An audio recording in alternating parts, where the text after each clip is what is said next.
新竹区监理所今仔日伫江河高中除了宣导拖拉机长弯视线死角的问题，也提醒讲，若准骑奥多拜就要注意安全，也了解到即马上界先进的所谓安全辅助设备。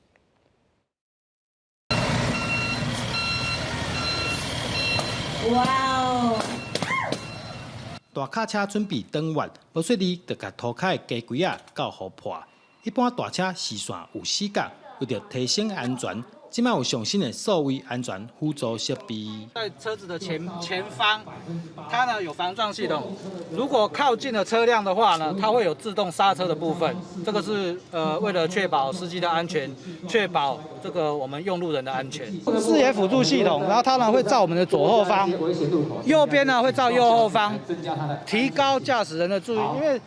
里面呢会有一个镜头，让我们去看左后方、右后方的镜头，这个可以减少死角的部分。新竹区监理所初六在江河高中做交通宣导，除了提醒学生注意大型车的视线死角问题，现场还有路口青红灯的宣导，希望学生了解，不论是行路也是骑车，拢要真注意。 针对那个大货车的部分，我们都有教他们装这个辅助系统。透过装置这个辅助系统的话呢，可以增加我们驾驶员的那个驾驶的安全，也减少那个路上行人发生车祸的状况发生。主办单位表示，希望透过活动提醒大家道路安全的重要性。